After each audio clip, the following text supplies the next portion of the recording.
Hey, shalom, shalom. We are the Hebrew Israelites, you Negroes, Latinos, Native Americans, the fugitive of faith, coming to you in the spirit and power of Yahweh Shem Yahweh Shah to prophesy the downfall of America and, to preach repentance to the Lord's people. All right, but first and foremost, I want to say, Call Halayim La, Yahweh, Bahashem, Yahweh Shah, Bahashem, Kakadash. Double honor to the elders and apostles of Great Millstone. They taught us the truth and rule well. Much respect to the brothers out there pushing this truth with all righteousness and sincerity. Shalom, shalom. All right, so today we getting into a quick hit of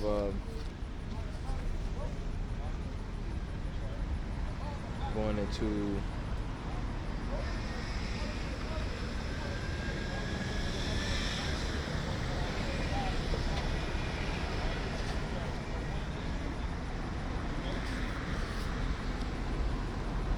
into Acts chapter 10.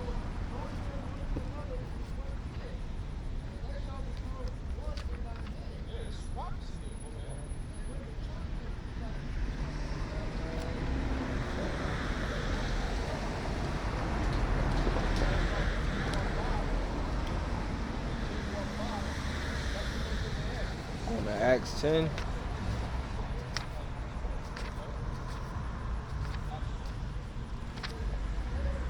And we'll start at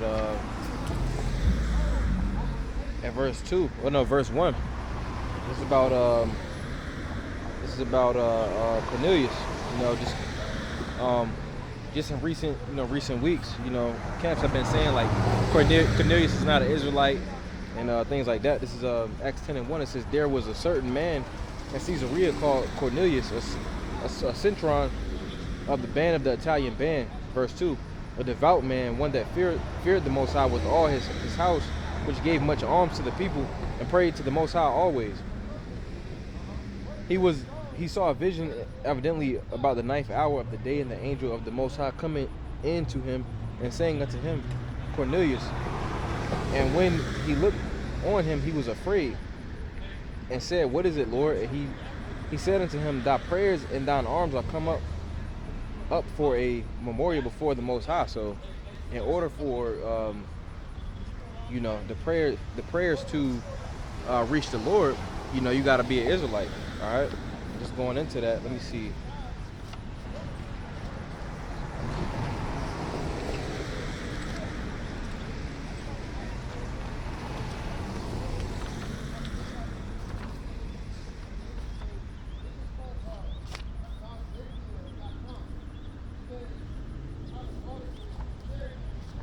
This is Tobit 12 and 15. Slakia. It reads,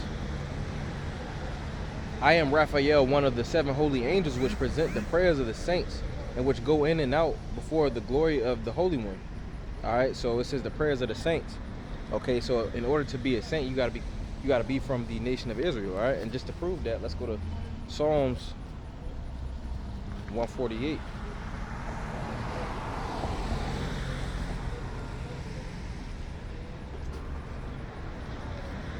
Psalms 148 and verse 14, it says, He exalted the horn of his people, the praise of all his saints, even of the children of Israel, a people near unto him, praise ye the Lord, Yahweh Shem Yahweh Shah. So the saints are the children of Israel. So that's just more proof that Cornelius was an Israelite, because his prayers reached the Most High, because he was a saint. All right, it says, we're going to skip down some. It says, and now, verse 5 says, and send men to Joppa and call for one Simon, whose surname is Peter. He lodges with one Simon, a tanner, whose house is by the seaside. He shall tell thee what thou oughtest to do. All right. Verse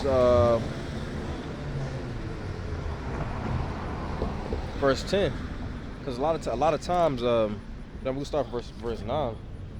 A lot of times, so-called Christians like to say that, this verse is saying that we can eat anything. So it says, and on the morrow, as they went on their journey and drew nigh unto the city, Peter went up upon the housetop to pray about the 6th hour, and he became very hungry, and he would have eaten, but while they made ready, he fell into a trance. So he's into a trance. All right, it says, and saw heaven open and a certain vessel descending unto him, as it had been a great sheet knit at the four corners to let him down to the earth. And we'll skip down some. It says, but Peter said, verse 12, it says, wherein were all manner of four-footed beasts of the earth, and wild beasts, and creeping things, and fowls of the air. And there came a voice to him, rise, Peter, kill and eat. But Peter said, not so, Lord, for I have never eaten anything that is common or unclean. And the voice spake unto him again the second time, what the Most High hath cleansed, that call not thou common. So he's not saying don't call abominable foods. He's not saying don't call abominable foods clean or unclean. You know, right there, he didn't make unclean foods clean. All right, and we can go down some to verse 28, because this is what that dream was about. It says, and he said unto them, ye know how that it is an unlawful thing for a man that is a Jew to keep company or come unto one of another nation, but the Most High has shewed me that I should not call any man common or unclean. So that dream is actually going into Cornelius, man, because Peter was sent to Cornelius because he was an Israelite foreigner. Just like in Romans chapter 3. Romans chapter 3, we're gonna end it there.